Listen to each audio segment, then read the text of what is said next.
Hey guys, and welcome to this video. Hopefully in this video people new and old alike playing Azur Lane will hopefully learn something. So what I'm going to show today is everything that I do in Azur Lane each day to get the most out of this game. Okay, so the first thing we're going to do is go in and look into the missions themselves. This is going to give us a guide of all the things that we can do in the day to get rewards. As you can see right off the bat, we need to claim 3 victories with A rating or higher. And as we scroll down, we're going to get rewards for oil. For spending oil, we get more oil back, coins, fast finishers. But yeah, it's spending total 800 oil. We may do, we may not do. Depends on day to day. But yeah, you can even get cores, cats. So yeah, it's worth looking at these, seeing what you can get. Okay, so as we scroll down to near the bottom of the dailies, you'll see that we can build 1 ship and retire 1 ship as a mission, which rewards us 1 cube and 800 coins. Now, fun fact is that it only takes 600 coins and 1 cube to build a light construction ship, so that gives us an extra a bonus of 200 coins, a skill book, and actually refunds the cube. Now, as we go into the weeklies, you'll see that I'm actually filming this on a Friday, so I've done quite a lot of the weeklies in particular. But yeah, as you can see, a lot of them are almost done. We've got quite just a few left to do, including build 10 ships. Yeah, again, I'm filming this on Friday, so I've already got 5 out of 10 done. But yeah, this is all of the rewards we can get, so let's get cracking. Okay, so the first thing we're going to do is go into the shipyard here. There's been some changes since Season 2 of the PR ships come out, so let's go and have a look at that. So already I'm developing Frederick the Globe. That is one of the best ships out there. The KMS are quite good in general anyway, especially the subs. So yeah, it's just a ongoing rule, it seems, in Azur Lane. I was working on Ibuki, but yeah, it got quite close. But you know, the thing with Frederick the Globe is that it's actually what's known as a decisive one. So as these are unlocking, you know, over the time and such like that, I'm hoping to get the blueprints. As Frederick the Globe, if you've got any generic blueprints, you can't unfortunately convert them into Frederick the Globe. So yeah, you have to actually get the blueprints yourselves, unlike the Season 1. Now, as you can see, I can constantly flip back between Season 1 and Season 2 with the PR1 button at the bottom, which will turn to PR2 when you're displaying PR2. Yeah, but yeah, Frederick the Globe and Azuma are both decisive, and as you can see, Azuma has a S-rated HP, Frederick the Globe has S-rated HP and FP, which makes her very, very powerful. Alright, so now heading into the research area, we can, as you can see, I've already had one going overnight, so I'm just going to collect that. But the refreshment is giving me PR2, and that's simply because in the bottom right corner, I've got it to focus on the PR2. Which is great because I'm looking at Frederick the Globe right now, so that's going to be one I'm actually going to be selecting. But yeah, you can change the focus to no focus if you don't mind which one you're doing, or if you just want to concentrate on your PR1 if you still got one of those going. But I'm going to go ahead and focus on this. 5,000 coins, quite a bit, but hey ho, it's well worth it. But yeah, you'll see others that will you know, not give blueprints as such, like specific blueprints, and these are kind of ones you want to watch out for. I mean, you know, these can be quite costly on coins, but it's the cube ones like this, for example, you really want to stay away from. I don't find that worth it whatsoever. Missions like this, the researches that give you coins back, usually will require you to scrap pieces of gear, complete a certain amount of commissions, or sometimes they'll give blueprints and coins and won't require you to do anything, and they're the best ones really to look out for if you need to save your money or there's no viable blueprints that you want to get at that time, and if you don't want to spend any coins. So yeah, do look out for those, they're great. Okay, so now heading over into Fleet Tech. This is going to show all of the characters that you've actually acquired, all the ships you've acquired, and what their status is like, whether you've got them fully limit broke, which will make the gold star appear on them, and it will also then show you their level as well, which will give you the amount of points for that fleet that they belong to. So yeah, it's worth getting your fleets up or getting your ships up as high level as possible. Okay, so heading over into fleet, as you can see, my Eagle Union is the strongest, second to the Royal Navy and Sakura. Unfortunately, my Iron Blood is awful. But you will need points in these fleets in order to be able to unlock the Season 2 priority ships. They will require a certain level of fleet points already unlocked. So if we have a look through the bonuses of leveling up these particular fleets, you'll see that my Eagle Union is the highest and gives a very good amount of bonuses throughout, along with Royal Navy here and Sakura Empire. Now you'll also notice that the repair ships, if we go back, the repair ship for the Eagle Union gives me +5 AA, which is for Vestal. But if we then look at the Sakura Empire one, the bonus is different. It gives me +15 HP. So the bonuses are different depending on the fleet. So do keep an eye on that and bear that into mind when you're making fleet compositions up. Okay, so next up we're going to go into the HQ and the Cat Lodge. This is not my strong point, to be honest, but let's collect the daily one here, which are free. You get one free each day, so they're worth collecting, as you can get an SR one, although be it on a very rare occasion. Now I do have cats named. As you can see, I've got 2 here, staff subs, and they both provide very good stats for submarines, so I have both of those in my submarine fleet. Even if one isn't a commander, it just doesn't give the commander skill, essentially, or the staff skill, but the other talents will carry on through, so worth equipping both still. Okay, so I'm actually going to go and collect this cat. I had this cat training since yesterday. It doesn't take very long to train these, but I've left this one to collect today, in particular, just because you need one cat to collect each day for one of the missions. So I'm now going to set another one up that we collected today for free. I'm going to set that up into the training, and then I will collect that tomorrow now. Okay, so going back into HQ, we're going to go to the soul of the game, essentially, as you could call it, which is the Dorm. The Dorm is a fantastic place because you can have some of your ships in here resting. If you've got the second level unlocked, then they can regain happiness really fast. But the first floor, you can have up to 5 ships. I believe there's 3 initially unlocked, which you then use gems to unlock the 4th and 5th slots, which is very well worth doing. I have ships here that are in my main fleet that I'm training up, but also I've got Akatsuki and Shikikan leveling up because they are part of an ongoing event right now. So yeah, I'm looking to level them up as much as possible. Unfortunately, Akatsuki has reached the level limit, so I need to get another Akatsuki as soon as possible to limit break her. But yeah, let's have a look at the food. So I don't know why, but since the patch, the snacks have just been named to Snacks 1000 onwards. But it's worth getting the Snacks 5000, whichever name they are at the time. They do turn festive. But as you can see, they provide 5% XP for 60 minutes. So if you've got spare oil going, definitely buy them. The 5% extra really does help over the long run.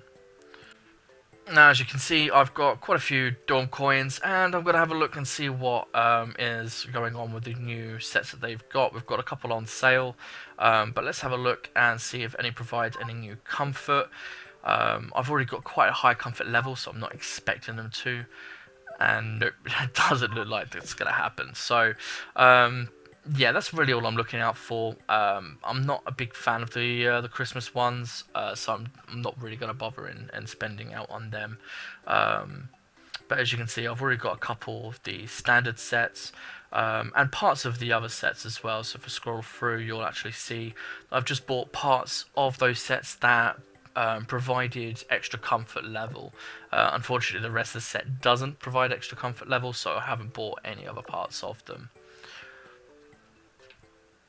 But if I go into manage here and go on to the themes, so you can see that not only the standard ones there, but also some of the special event ones are there as well. And that's what I really save up my dorm coins for, is for the event ones. Unfortunately, I was a little too slow, a little too late in getting the entire Hololive set. Really unfortunate, because it was really nice, but it's just the way things work out, unfortunately.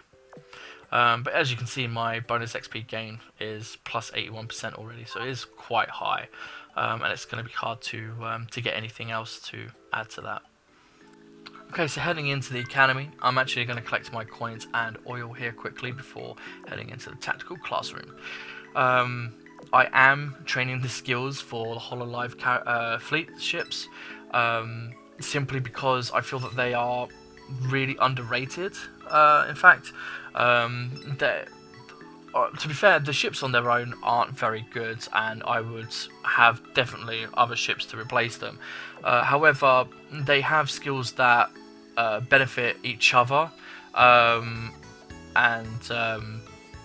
yeah, it's those skills that benefit the other Hololive ships in general. Like, the more Hololive ships there are in a fleet, you know, the more an attack does and stuff like that. Is really what makes the fleet a top fleet. And as I say, quite underrated as well. I think it can be quite a powerful fleet, so I'm just leveling it up to see just how damaging it can be. Okay, so if we actually go into formation, we're going to have a look at my Hololive fleet. Here we go. So as you can see, Vanguard's 9,255, the main fleet has 9,795 points, and they're all around level 90. So that's not pretty bad. No, it's not bad going at all, to be honest. And I think they've still got a lot of potential. Okay, so let's go into the build section. Make sure you click on that light construction, and as you can see, it takes 1 wisdom cube and 600 coins. So let's go ahead and build one of those. And I'm also going to do quick finish already as well, just simply because I have loads of them and they build up quickly. We're going to get a couple from completing the dailies anyway. So let's see what we get. Okay, Konigsberg, not a big issue. Already got that ship, but yeah. So what we're going to do is we're going to come into the retiring section here, and as you can see, I already have quite a few ships to retire, so I can retire that Konigsberg, but instead what I'm actually going to do is I'm going to retire Cleveland, Vestal, Javelin, London, and a bunch of fortunes, because I know for a fact I already have those maxed out. Okay, so we've got a load of medals there from that, and some little scraps, which is great because the medals we can go into the exchange, and as you can see, there's universal bullion there. Sometimes there's an SR one, but at the moment what I'm looking for is general parts, T2 general parts. They are unfortunately my crux. I always need more of them. Unfortunately, there's none for sale right now, so I'll just have to keep checking back in 19 hours time. Okay, so clicking on the left tab there, as you can see, we've already collected from the canteen and the merchant. So we're going to go ahead and complete our commissions. And doesn't look like any of them are going to reward us with anything. I did have a few set up to collect cubes. Unfortunately, it doesn't look like I got any. Yeah, late at night each day, you'll get urgent commissions appear, and they can reward gems, they can reward cubes, books, or even ships, so do keep an eye out for them. That's actually how I got my gems, and it's also a good way of getting cubes. Your general commissions can give you cubes as well, but let's start with the top commission here. It requires a level 70 ship, so what I'm going to actually do is pick out a ship that isn't level 100 yet, the closest to. So that's that level 170, level 70 ship, you know, task done. And then what I'm going to do is I'll scroll all the way down to my lowest level ships. I'm going to select 5 more and start that one off. And it does cost 1200 oil, but it's worth doing if you've got the spare oil to go, because you do get a good amount of XP to help level up ships, and you get a good amount of coinage. The other thing we're going to try and do as well is roll that commission through, same with these lower ones as well. But what we're looking for is to refresh that commission, so we get a commission that actually rewards 5 to 8 cubes. Okay, so going ahead and just filling in the rest of the commissions here quickly. As you can see, I'm just going to use the lowest level ships that I've got, just to fill them in. Now, these 1 hour ones, they only require level 1 ship. However, the 2 hour one that I've just spotted after this one is going to require a level 30 ship. And if you're new to the game, or have ships that are under level 30 and you want to level them up, just select one level 30 ship and then select the rest of them at your lowest levels, level 1, 5, 10, whatever they may be, and that will help level those up. It just gives them a little bit extra XP, and it still completes all of the prerequisites to allow you to do that commission. To be honest, I would actually put your lowest level ships in the 10-hour one, because that does give the most XP. So that just helps level up characters, or levels up your ships. To I think it's like level 1 to 19 in one fell swoop. So yeah, it's well worth doing. But yeah, I definitely recommend you doing your commissions. It doesn't take too long to set them up, and it doesn't take too long to collect from them either, using that left-hand tab there. So yeah, definitely keep them going. I believe commissions are really the live stream of the game. Like, if you aren't running your commissions all the time as much as possible, then you're gonna find a lot of cliffs that you come to that you're not going to be able to climb over. Like, you're not going to have enough oil, you're not going to have enough coins, you know, or you're just going to run out of cubes as well. It's one of the main essential ways that I get cubes, along with my dailies, so do try and keep them up as much as possible.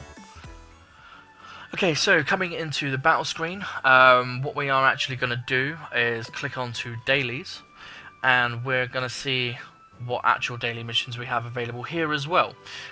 So we've got escort, fierce assault, advanced mission. So there's each one of these available each day until Sunday, when all 3 of those will be available. But we also do have our submarine daily as well, and tactical training, but I'll get to that one a bit later. But as for now, we've got advanced mission available to us, so let's go select that. I believe that is the explosive ships coming at you constantly, so this is quite a tough one. Do definitely pick the level that your ships can handle. I'm using Crescent, Comet and Signet, along with King George V. The 3 Cs are, as I call them, are retrofit, and they're all using yellow T3 gear as well. So they're very well kitted out, which is why their Vanguard points is at 12,754. And King George is level 20, 120, and also has yellow fully maxed out gear, so it can handle itself as a flagship against these explosion ships if any of them do get through. It's definitely got the HP, but King George auxiliary weapons usually does prevent a lot of that damage anyway, along with obviously the Vanguard. And with them being just 1 SR and 3 retrofit commons, then we keep our oil costs low at just 36 per go. Okay, so I've just left this on auto combat for now, just simply because I can. The ships won't take any damage really at all. None of them will definitely sink, for a fact, and yeah, I can just let this carry on, and I can be doing other things in the meantime, checking my emails or doing whatever else you need to do while doing these dailies. So yeah, I'm just going to speed this point up, so you'll be able to see all the way through 3 dailies using this fleet setup, and you'll see just how competent it is.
Okay, so after that, as I say, we do have the tactical training daily available to us as well. This is for cognitive chips, and as you can see, there's level 60, but different types of combat. So you really do need high level ships in order to be able to start doing these anyway. But the cognitive chips are for level 100 or higher ships.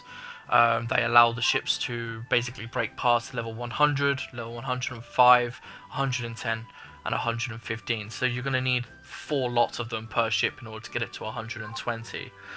I'm not going to bother with these dailies, just simply because if I go back, I'll actually show you that in my depot I already have a good amount of them. In fact, I have 12,314.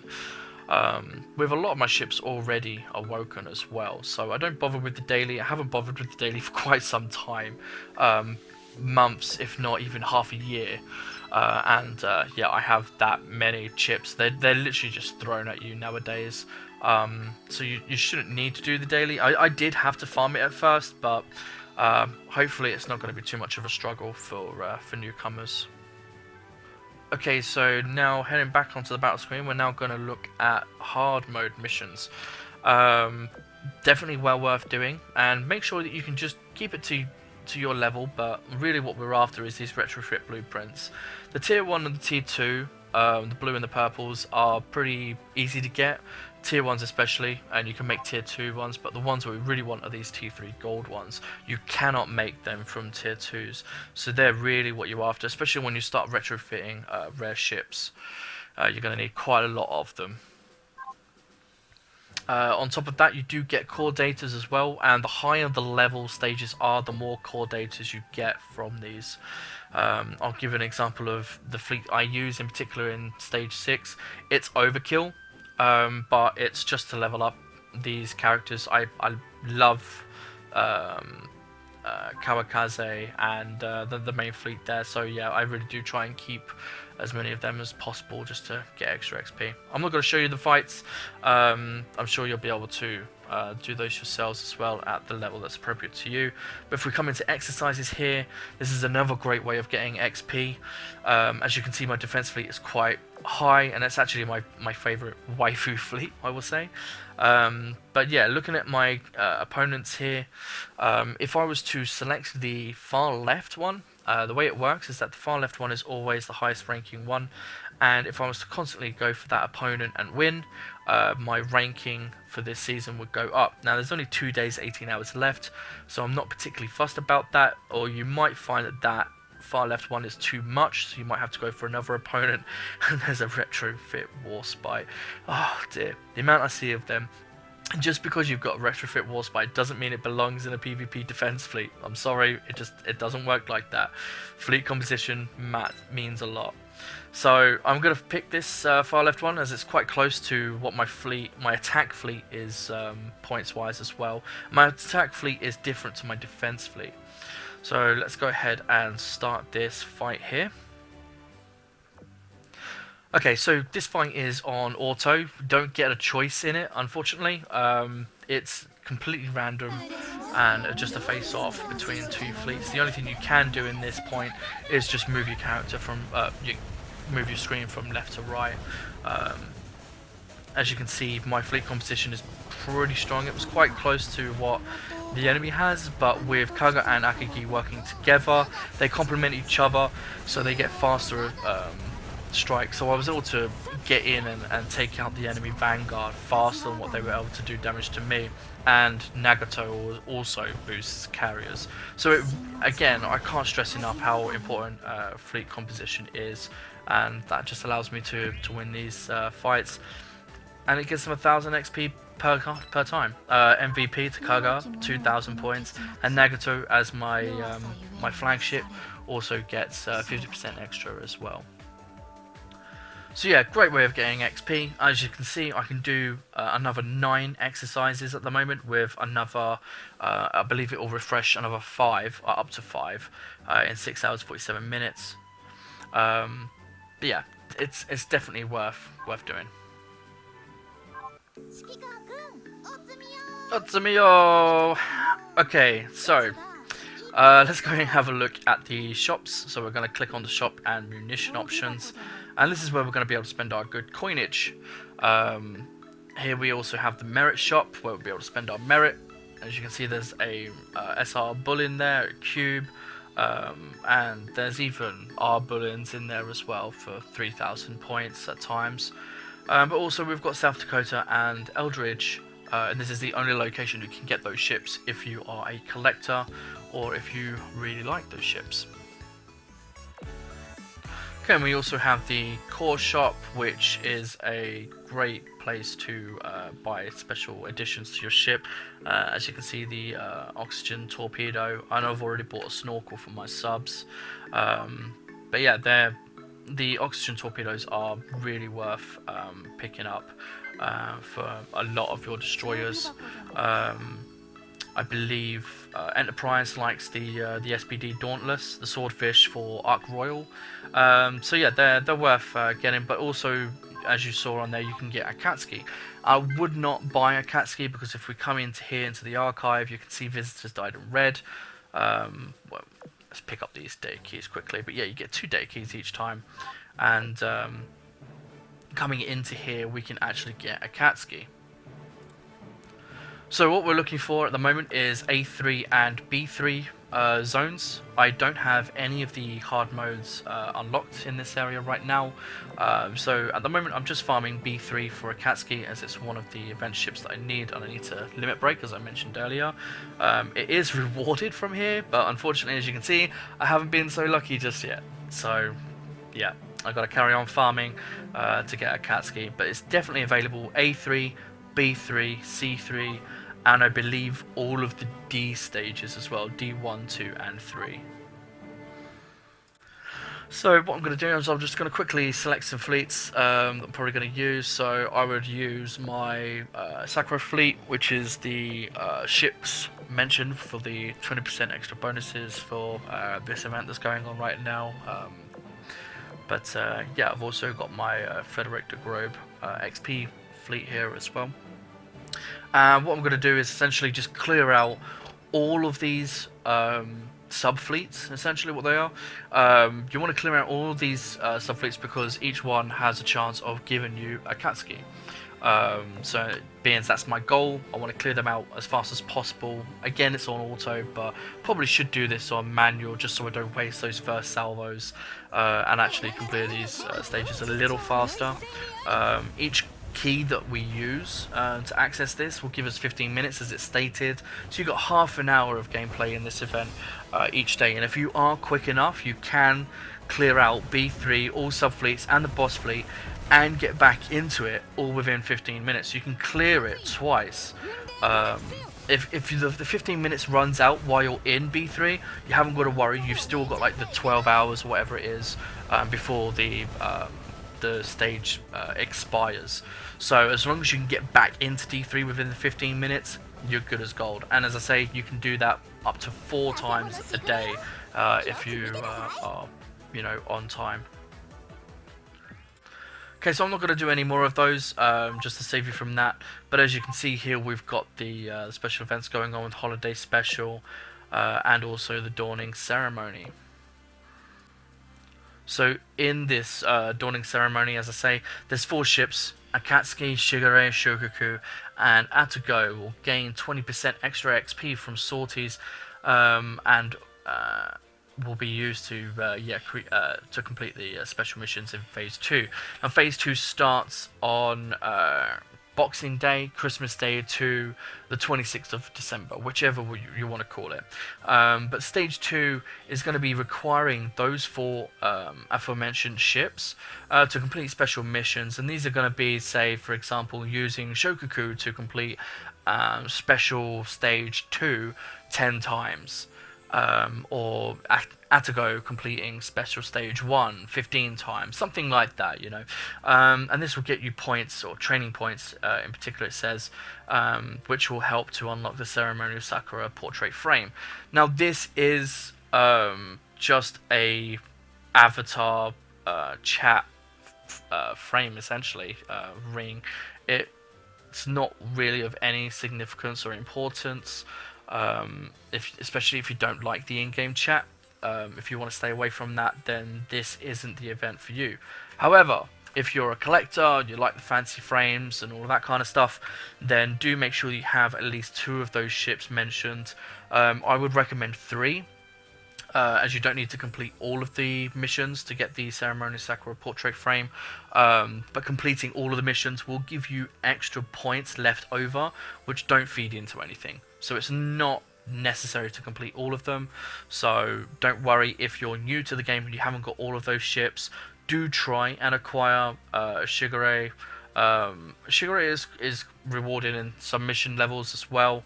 Shokaku is quite easy to build, along with Atako. I see them getting built quite often. And Akatsuki, as we say, is from the Visitors Died in Red event. The ship shown here as well on the side is apparently Tenru. We're not sure if that's actually true, it's not been confirmed, and also apparently the ship is going to be available shortly after this event. People are saying that it should be available in Phase 2. I don't think that's going to be happening. More than likely what will happen is that we'll get some sort of event running along with Phase 2, along with all the missions and everything that's going to come out to get us points. But it will more than likely be another mission or another event after this that will give us Tenru, which is what happened with the last ship, Mikasa. Mikasa was teased to joining us in one event, and it wasn't only until a month later or so that we got another event which allowed Mikasa to actually be acquired. So don't hold your breath, but yeah, it's quite possible that this ship will become available. Okay, so just as a last thing, thank you very much for watching, and if you do enjoy the background music in this video, it's because of the Hololive special skins, special music that they have. If you check out my channel, I do have all of them uploaded for everyone's enjoyment. And if you're wondering how I managed to get all of the Hololive characters, it's simply because I was able to save up enough wisdom cubes doing these dailies, logging in each day, yeah, getting enough cubes saved up. I actually ended up spending over 200 cubes to get the entire Hololive fleet. It was not cheap, the RNG was horrible, but very much worth it. The only thing I did have to pay out for was the skins. But yeah, if you do all of the dailies, like you can see here, collecting all of these now, we get quite a few cubes, and by playing smart, each week you can get up to 30 cubes extra. A lot, yeah. So that's quite a lot. You know, that's 120 cubes a month. It's crazy. But yeah, just bearing in mind the build 10 ships weekly. Just wait until Sunday, build one ship each day until Sunday, and then on the Sunday you just want to build the extra ships that you're missing to get the rest of those cubes, and you can get up to a maximum of 3 cubes extra. So as I say, 30 cubes a week just from doing this, along with a bunch of coins, a bunch of oil, and also fast finishers.